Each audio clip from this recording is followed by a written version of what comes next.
Bom, meu nome é Regina Vilela, todo mundo sabe que eu sou jornalista e eu estou aqui para entrevistar a advogada Patrícia Alonso. Ela é uma especialista em direito de família e se especializou mesmo em defesa da criança, né?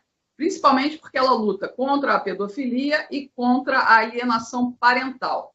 Patrícia, eu quero essa entrevista com você especialmente por um motivo. Eu tenho criticado muito a possibilidade do senador Magno Malta vir a ser ministro do Jair Bolsonaro.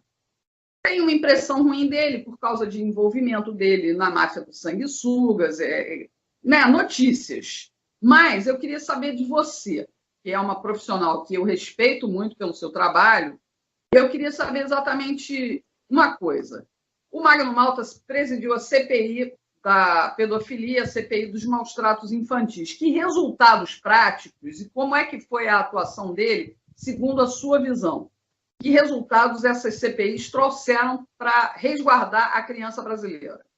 Ok. Regina, obrigada pelo seu contato. Para mim é um prazer muito grande poder estar falando com você.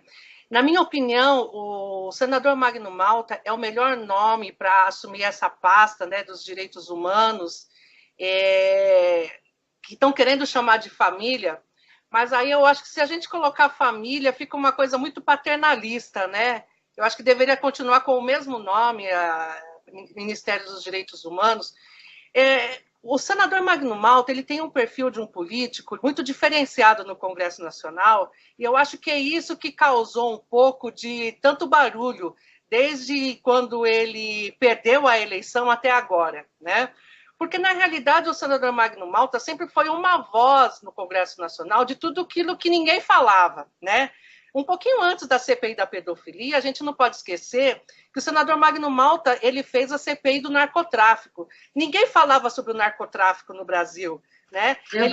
Ele fez o trabalho do narcotráfico, prendeu o Hildebrando Pascoal, que foi um colega dele, o Hildebrando Pascoal era um deputado no Congresso Nacional. Imagina, um colega prendeu um outro colega e o senador Magno Malta teve essa capacidade, né, de encarar de frente o Hildebrando Pascoal. É tanto que até hoje, se você vai no Acre, não tem muito o que conhecer lá na capital, mas vão passar na frente da penitenciária e vão dizer que o Hildebrando continua lá preso, né?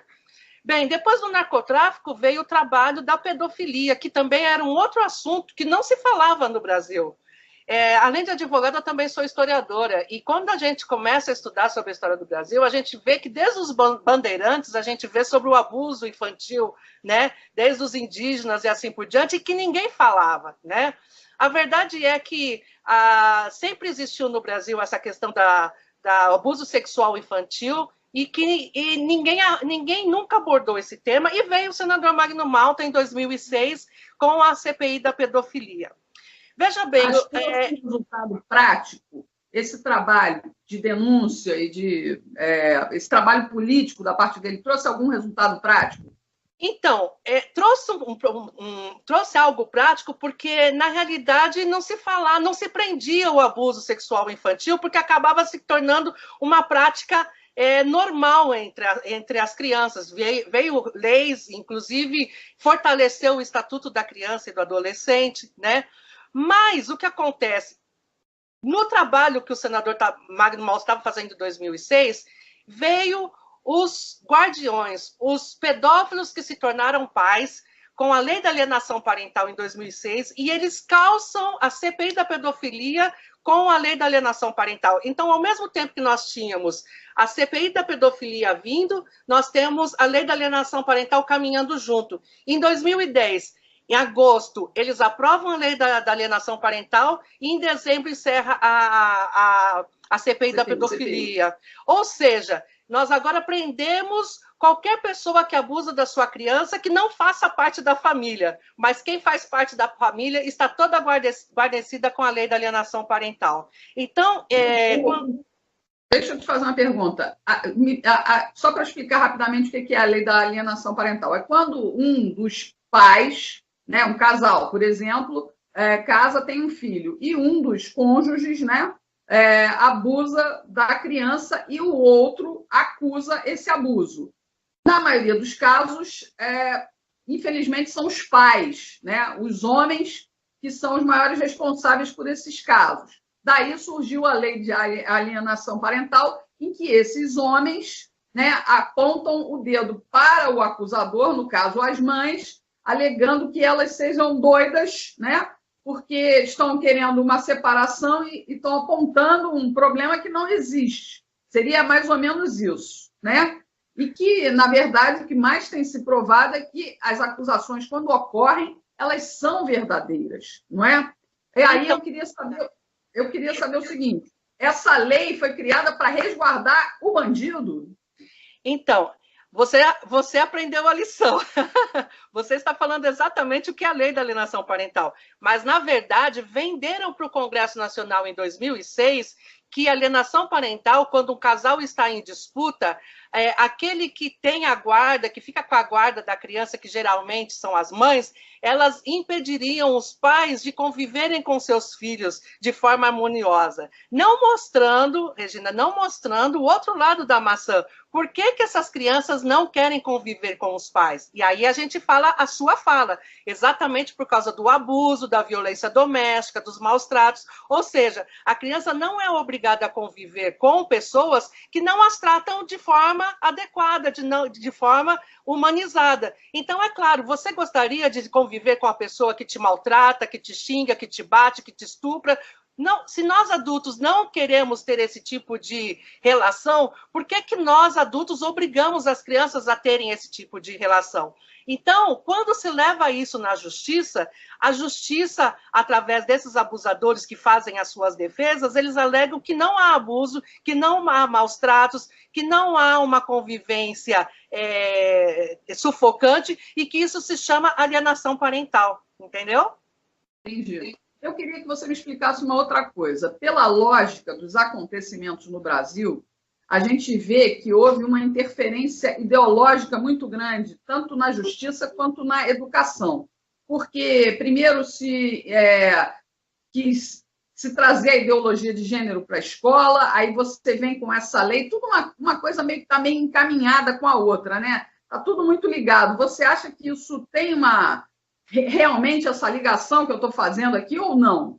É uma engrenagem perfeita que o partido do PT estava fazendo. Veja bem, em 2016, quando nós denunciamos a lei da alienação parental, a aplicabilidade dela em processos onde havia denúncias de maus tratos infantis e pedofilia, já havia no Congresso um movimento contra a ideologia de gênero e a escola sem partido. Então, ou seja, havia um bloco, havia uma fração dessa luta. Não se tinha noção do todo, né? Então, nós tínhamos uma fração do Congresso já gritando sobre escola sem partido, sobre ideologia de gênero. Por quê? Nas escolas estavam ensinando como fazer sexo, né? Crianças pequenas já ensinando qual era a pretensão deles? Não era ensinar sexo para as crianças poderem se defender dos abusos, não. Eles estavam ensinando sexo para as crianças para trabalhar com a dessensibilidade das crianças. Por quê? Porque tornar natural, né? Tornar natural o adulto mexer numa criança. Não só isso. Por quê? Porque essas crianças já estavam sendo abusadas em casa.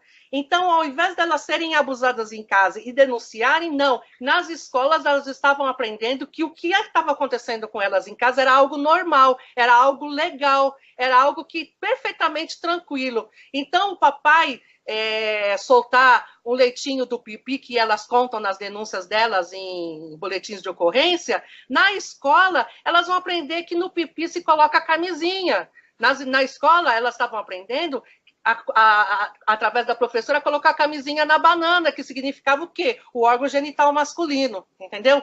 E mais, Regina, nessa terceira engrenagem, por que tanto movimento para legalizar o aborto? Porque a criança que é abusada em casa, no transcorrer de tantos abusos, tanto abuso, ao ser engravidada, elas podem cometer aborto tranquilamente, sem serem criminalizado quem engravidou essas crianças. Então, da forma com que a gente estava indo, nós íamos ter a legalização do aborto, não para as mulheres adultas, meu corpo, minhas escolhas. Não era por causa disso, era por causa das crianças que estavam sendo abusadas e que estavam vindo a ser engravidadas, entendeu? Magno Malta tem ciência desses problemas? Então, o Magno Malta, ele tem ciência das denúncias que fizemos e que foi apurado na CPI dos maus-tratos infantis. Eu presido a CPI dos maus-tratos infantis e tenho convivido com tanta mãe sofrida. Tenho convivido com tanta mãe sofrida, por exemplo, por causa da desgraça da alienação parental, uma lei que já acabou no mundo, mas que ainda tem aqui, que o pai abusa, o padrasto acusa, e juízes, e muitas vezes, o próprio judiciário em si, laudos falsos, psicólogos, psicólogas, que dão laudos, e aliás tem uma máfia aqui no Brasil, especificamente em São Paulo, que nós já temos tudo na mão, que vende laudo dizendo que a mãe é louca, e o juiz dá um laudo, o juiz sentencia, devolvendo uma criança abusada para o abusador, para viver com o pai e tirar a guarda da mãe. E nós estamos intrigados com tudo isso e lutando com tudo isso. E eu, essa semana, recebi tantas mães, um grupo enorme de mães, que perderam a guarda dos seus filhos, e eu comecei a ler algumas sentenças, li uma sentença de uma juíza, que é o troço mais esdrúxulo do mundo, e eu vou representar contra a senhora no Conselho de Justiça. Eu vou representar como cidadão contra a senhora. A senhora diz lá que realmente o pai tem compulsão sexual por criança, sabe? Mas ninguém pode determinar se ele vai abusar ou não. E aí tomou o menino e entregou para ele. A senhora acha que nós somos bobos? A senhora acha que nós somos bobos? Coisas muito piores, eu acredito que ele deve ter ciência, porque, veja bem, quando nós em 2016 fizemos a denúncia, nós levamos uma fração desses casos. É claro que nós fizemos todo um movimento nas redes sociais para que houvesse denúncias. E nós conseguimos colocar mais de 2.000 casos lá. Então, você imagina que o que eu estou denunciando, né, seja uma pequena fração, deve ter coisas muito piores lá. Né? Você acha que, então, como ministro, ele tem condição de fazer algo melhor e maior pela defesa das crianças? Eu não só penso que ele tem condição de fazer aqui no Brasil, como no mundo também, porque, veja bem, quando a gente começa a estudar sobre isso, nós vamos encontrar em 1998, nos Estados Unidos, uma doutoranda chamada doutora Judith Reisman, e que ela já falava sobre os atos suspeitos de Richard Gardner. Veja bem, 1998. Em 2010, e é o tal científico em que se baseou a lei da alienação parental aqui no Brasil. Exato. Quando você pega a justificativa da lei da alienação parental, está lá expressamente o nome dele, Richard Gardner. Esse Richard Gardner já estava sendo denunciado no FBI em 1998 nos Estados Unidos. Tanto ele é pedófilo, né? Pedófilo, médico pedófilo, nunca houve reconhecimento científico do trabalho dele. A Associação de Psiquiatria Americana não reconhece a síndrome da alienação parental. A Organização Mundial de Saúde não reconhece. É verdade que o lobby pedófilo até hoje continuam trabalhando para que haja esse reconhecimento através do CID-11, através do Dr. William Bennett, ainda continua esse movimento, mas, graças a Deus, está se levantando em todo o mundo, e agora no Brasil, eu creio que a voz maior vai ser a voz do senador Magno Malta, tá? Porque, principalmente, ele tem imunidade parlamentar, você entendeu?